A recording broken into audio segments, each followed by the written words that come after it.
Hi there. Let's look at some hydrocarbon reactions. The common ones are, let's look at the hydrocarbons first. Hydrocarbons are alkanes, alkenes, and alkynes. I'll focus on the simple ones first. Alkanes. These are saturated compounds, CnH2n plus 2. That means all the bonds are single and they satisfy all four bonds for each carbon. Right? So the alkane's most common reaction is combustion. So the combustion is burning in oxygen and oxygen gas, or even air is okay to say it. But if you have more oxygen, you're going to get complete combustion.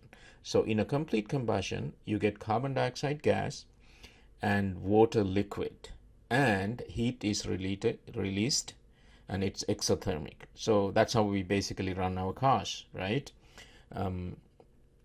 So that's a complete combustion. Now, we'll talk about the incomplete combustion separately. So these are the basic, very basic reactions one should know for any organic chemistry course, IB, MCAT, and so on, right? Now, the alkanes could be open chain, cyclic, cyclopropane, cyclohexane, branched. It doesn't really matter.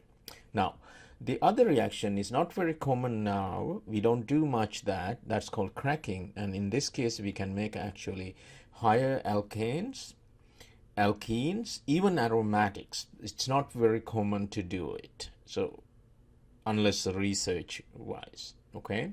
Now, the other one, this is a must know one. What's that? In the presence of UV light or heat, normally chlorine or bromine can be substituted with the hydrogens of the alkane.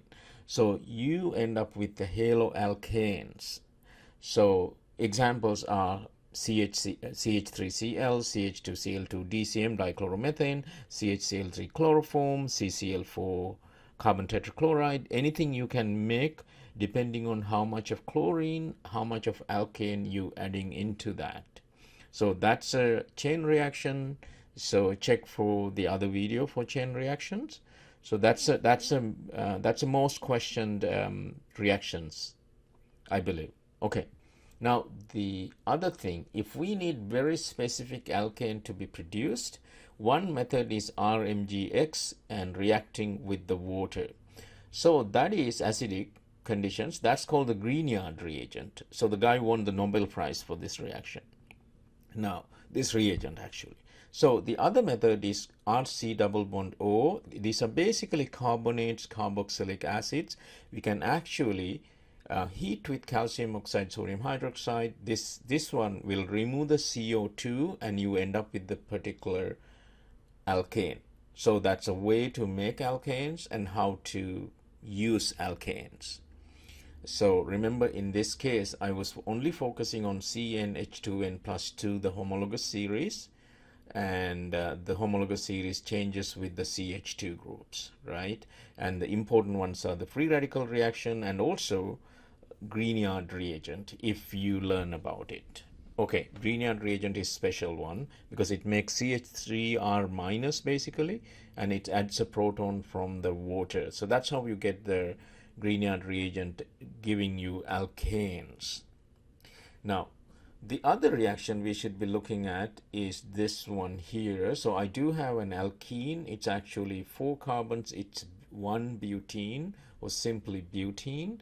And if you react with bromine in the presence of a solvent, something like chloroform, CCl4 is better actually.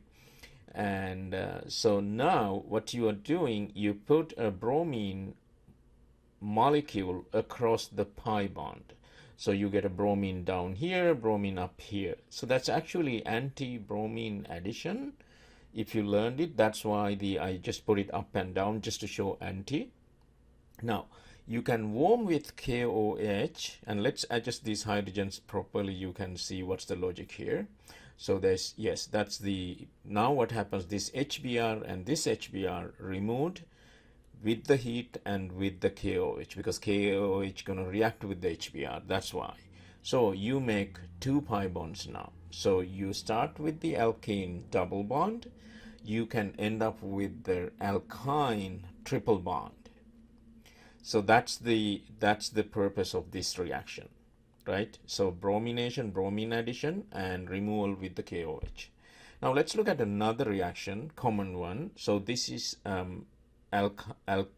alkyne, and they have 2 pi bonds, and alkene had 1 pi bond, light blue color, just to show the pi bond. So the pi bonds are weaker. They are partial participation of their pi electrons. They are easy to break, and additions happens on it.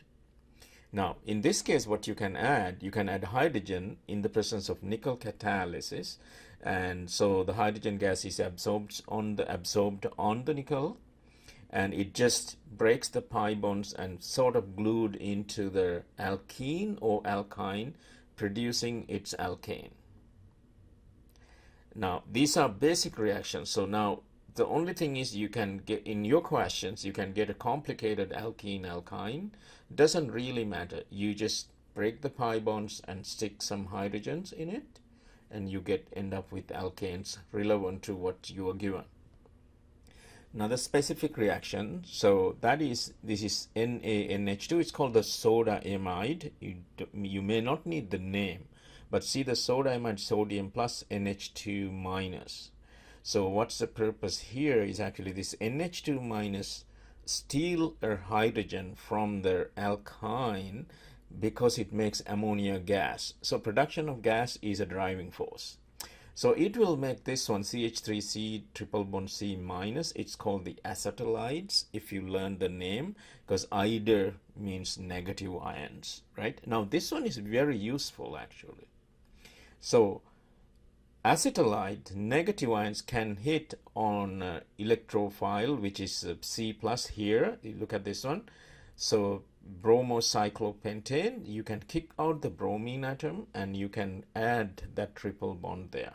So how do we write this one? So you have the cyclopentane, bromine is gone, it's a leaving group, and then you have the triple bond originally at the acetylide, and then you have the rest of the carbons, right? So now this one you can do redox reactions, triple bonds, you can do oxidation, you can do reduction, whatever you need. That's a different video, right?